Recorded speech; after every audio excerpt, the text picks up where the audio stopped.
My name is Lakwena. I'm an artist. I'm from London. My mother is English, my father's Ugandan. I paint walls all over the world. I make paintings. I am an image maker. I work with words and I work with statements, bold words and statements, to tell my story. It's hard to say when I started making art because I've always made art in a way. I studied graphic design and I graduated when I was about 22 or something. Do I think age is a factor in what I do? Yeah. I think there's an energy that comes from being younger and kind of a freshness and a rawness. Even as I'm getting older, I feel like I'm more inclined to be safe with what I do. And I think there's a lot of creativity comes from actually taking risks. And I think you're more inclined to do that when you're younger. And that's, but as in numbers of ages, I don't think it really matters. Depends who you are. I go to the studio most days when I'm working, and I've recently discovered that I work better in the morning. I'm slowly trying to, because I've just had a baby, well, he's now a year old, I've learnt that there are certain ways of being more productive with my time. Whereas before I might just work for ages, non-stop, and it didn't really matter if I was not that productive because I always had tomorrow.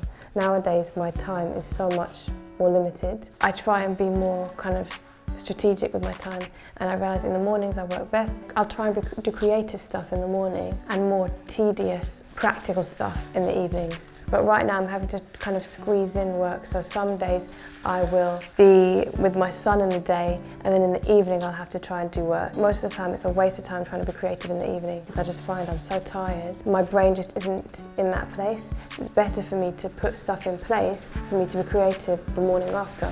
Being an artist has taught me that I have a lot of ambition, because I don't think I would be here. But this is so hard that I don't think I would have bothered keeping going if I didn't have a lot of ambition. It boils down to what drives me. I guess I'm hardworking, that's something I've realised. And when I work with other people, sometimes that makes me realise I'm definitely hardworking. And I think that's like I'm a grafter, so I realised that.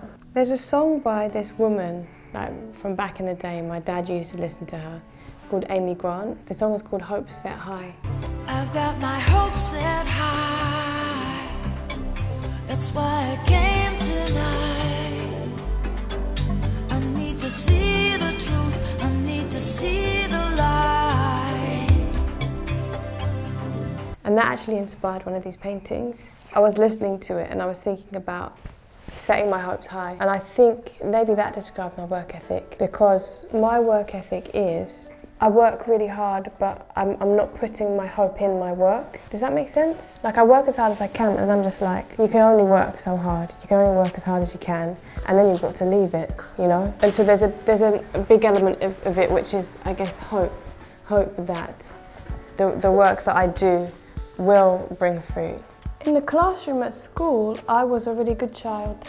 I didn't like getting told off, so I tried to not get told off. So I just worked hard. I didn't like school. I mean, there's different phases of school, I guess.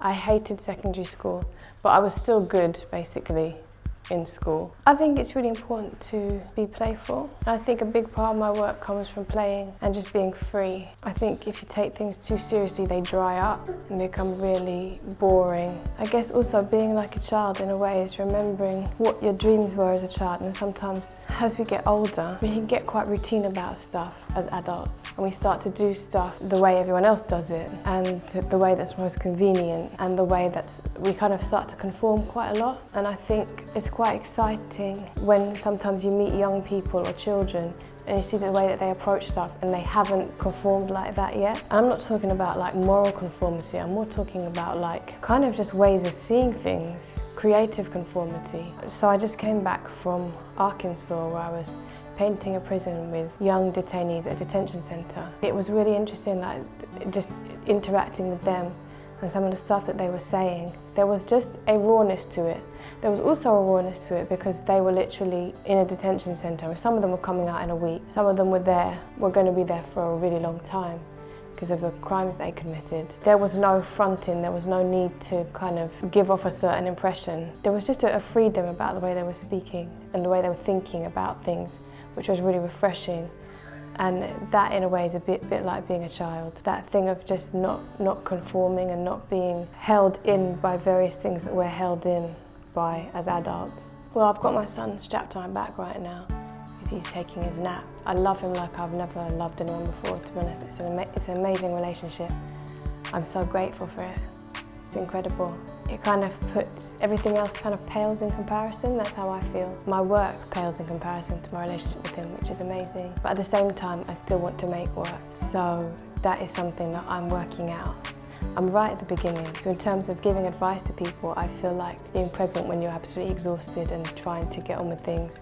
You haven't got a child outside, but you've got a child inside who is tiring you out and using all of your energy up. People sometimes say to me, oh yeah, you're not making any excuses. I'm flattered that they would say that because it's a compliment. But at the same time, I don't want to be somebody who makes other people feel like they can't make excuses, because I think having a child is the best excuse for saying that you can't do loads of stuff. Like, I think it's totally valid to just say pass, or be at home, not sitting back or looking after your child. It's such incredibly hard work. I've got a lot of help just having my mother, my father, my sisters, my brother, my husband's mum, brothers around, and lots of really good friends and family who are supporting me and my husband to look after our child. That's incredible, and I wouldn't be able to do this without them. This show that I've put on now, there were so many people who were helping out, looking after my son Mikello while I was able to work. As much as I can put him on my back, he needs to walk around, and he's walking now. There's times he definitely needs to be taken away by someone so that he can go out and play and have fun. So it literally takes a community to raise a child, and to try and make work while you've got a child, it takes a community of people helping you out. So that's been incredible. Like, my husband does an amazing job. So like I said, I just flew to Arkansas for a week. My husband sorted out all the childcare, was looking after my son, had him in the barber shop. He's a barber, so he had him in the barber shop. He was brilliant.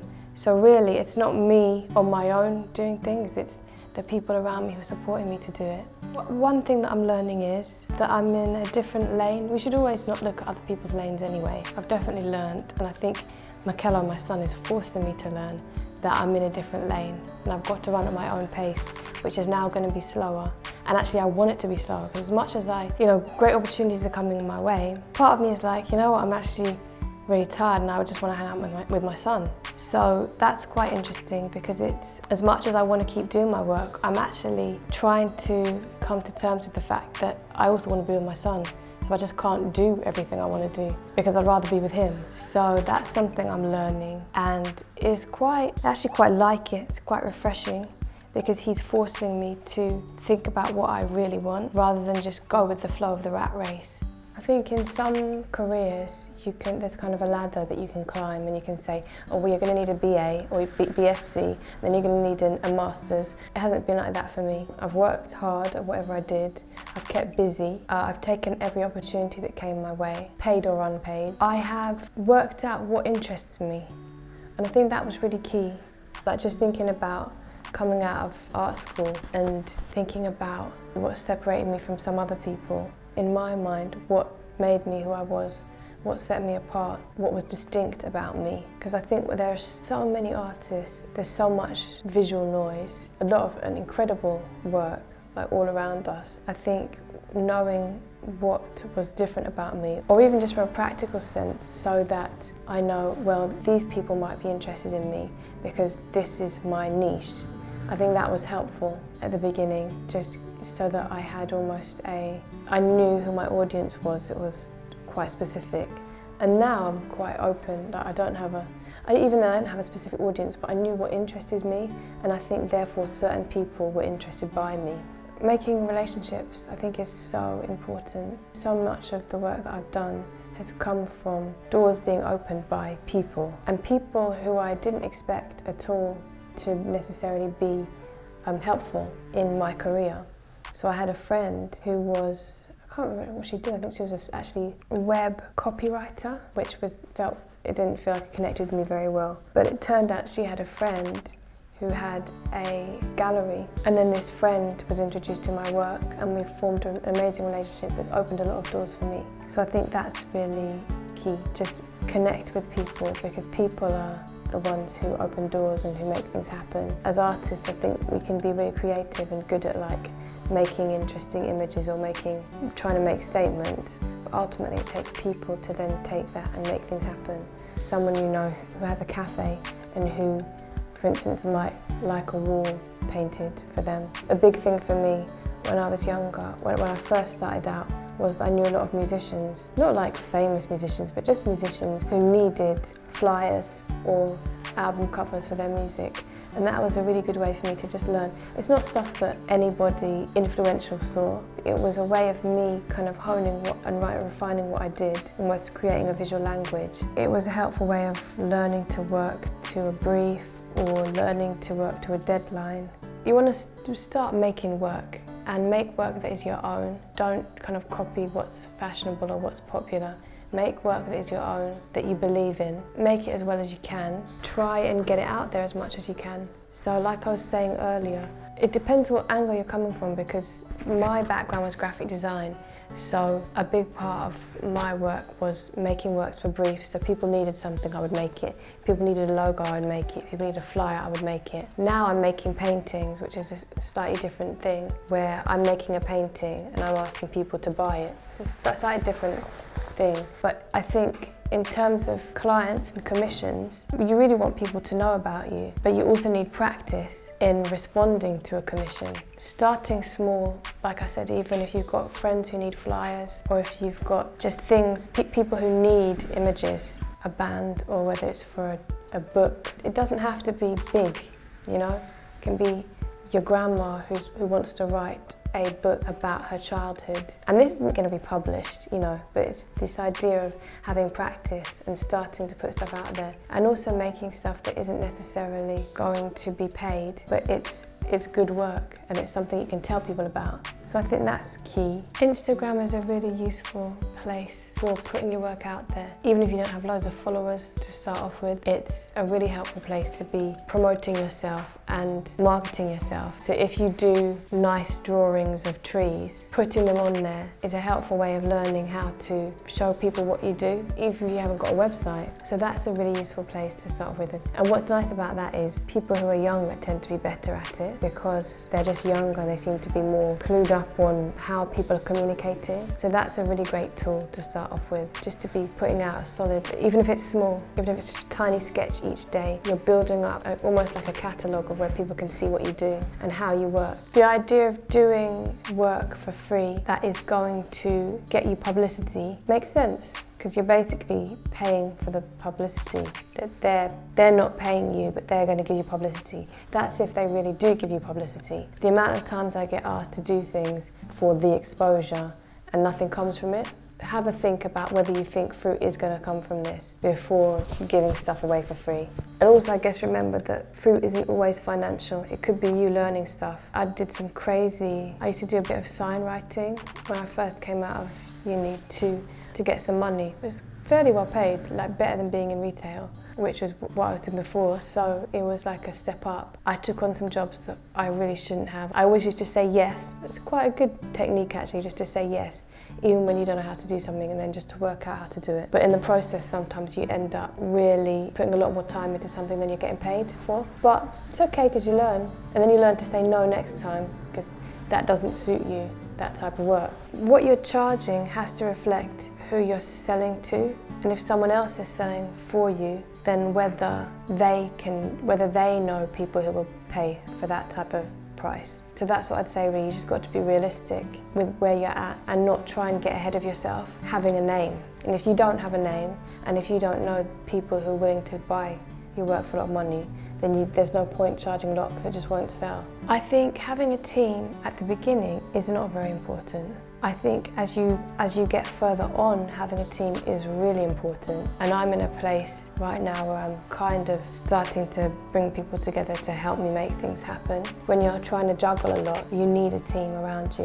But particularly at the beginning, I don't think you do need a team. That's the nice thing actually about being an artist, is that you can do quite a lot on your own. You can get quite far on your own. Self-motivation though is incredibly important, because nobody cares if I don't make a painting. No one cares. I have to motivate myself to make that painting. That's one reason actually why, coming from a graphic design background, and that thing of working to commissions or working to briefs is helpful, because it has forced me to make work rather than sit around and wait till I feel inspired, which kind of goes up and down with your mood. Self-motivation is really important. The nice thing about that is that it really is just you who can make quite a big difference, particularly at the beginning and for quite a while. You can be quite independent and self-reliant and get quite far with that. My moment of wonder was probably when I was 19 years old in Brazil.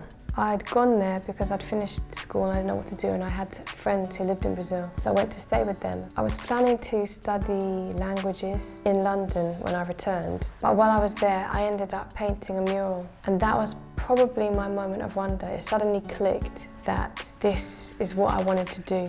Again, it was me working on my own. It was in a church. I don't think it was always a church. I think it used to be a supermarket, but it was now a church who were meeting together in this hall, this shop, and I painted these words on the wall. And it was quite a lot of work as usual, and it was very much just me doing whatever I wanted. But I think I realised it just suddenly made sense. This is what I wanted to do. So I wasn't commissioned to do it. It was my friend who ran this church. He just invited me. We went together to the shop and we got some paint, and he just said that I could paint what I wanted on the wall. And so I did. And I think it made sense. Suddenly it made sense that this is what I wanted to do. I'm a person who, we all get scared. I mean, yeah, we all get scared of something, I think. But I get very scared of things, to be honest. I can be quite anxious, but I don't let that stop me from doing things. So the number of things, like I said earlier, someone has said to me, can you do this? And I've been very scared, very unaware of what it would actually do, very inexperienced,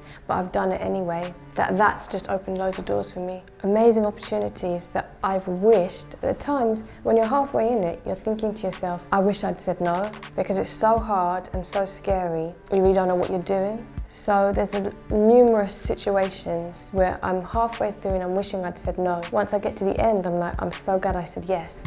And that has then opened up doors, amazing opportunities for me. Fear makes sense, but you've got to push on in spite of fears. So probably a special quote that I would live by is to be a servant in every situation. Always try and be a servant, because I always find myself getting upset or starting to feel disappointed or jealous or starting to feel like I failed in some way. But reminding myself that actually the greatest people are the servants puts everything in perspective, because it reminds me that I'm not trying to be the best, I'm trying to be the best servant. And it just brings me back to a place of humility where it's not about trying to take over the world. I think, particularly as an artist, so often, because you've got to be very driven to move forward, you can get caught up in selfish ambition and just totally absorbed, totally caught up in being the best, you know, all this type of thing. And then something happens and you crash and you're disappointed and you feel terrible and all this type of thing. And that thing of always trying to be a servant and always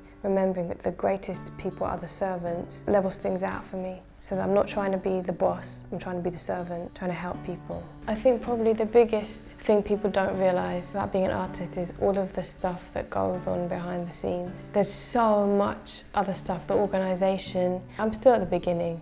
I'm hoping in the long run I'll be able to just delegate that all away so that I will just be able to paint myself. That's all, just create. But at this stage, and I think for a long time, there's so much other stuff that you have to do that just bogs you down. Such a small amount of it is actually being creative. So much of it is organising, talking to people, connecting with people, making, discussing stuff. There's just so much admin that goes into making it happen. My name is Lakwena, and you have just seen the wonders that got me here today.